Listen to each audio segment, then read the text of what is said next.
Salam alaikum wa rahmatullah. Alors je fais cette vidéo parce que tout à l'heure, lors du prêche, on a mis la caméra, mais malheureusement elle a pas filmé. Bon, allez, pour être franc, on a une nouvelle caméra, mais on n'arrive pas à l'utiliser comme il faut pour l'instant.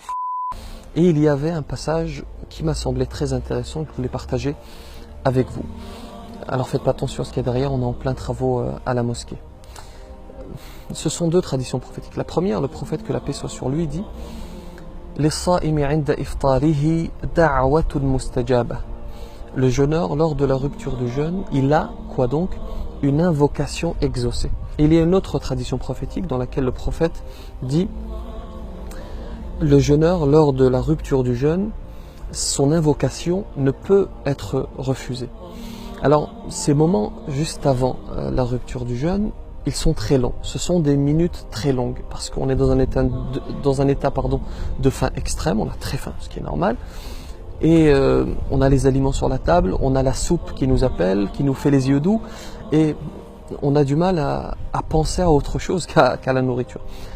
Et c'est pour cela que je te conseille, à ce moment précis, parce que le prophète, que la paix soit sur lui, te le conseille lui-même, de te tourner vers le divin si tu as un problème, si tu as une dette, si tu as une difficulté, tu as un projet, tu souhaites acheter une maison, tu es privé d'enfants, tu souhaites avoir des enfants, tu veux accéder au paradis. Tourne-toi vers le divin au cours de ces quelques minutes avant la rupture du jeûne et invoque et demande ce que tu souhaites à Dieu.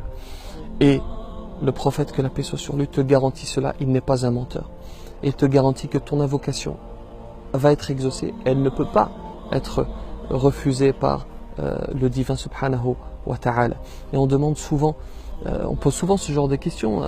Alors à quel moment est-ce qu'il faut invoquer? Il faut invoquer de manière générale, mais il y a des moments particuliers qui sont choisis par le divin. Profite de ce mois de Ramadan, tu ne vivras peut-être pas le prochain mois de Ramadan, et invoque le divin et demande ce que tu souhaites. J'ai dit tout à l'heure aux fidèles, je vous offre ces deux traditions prophétiques, offrez-les à votre tour à d'autres personnes, partagez cette information, et je vous dis de la même manière, diffusez cette information, partagez cette vidéo pour partager la récompense. Barakallahu fikum, salam alaikum wa rahmatullah.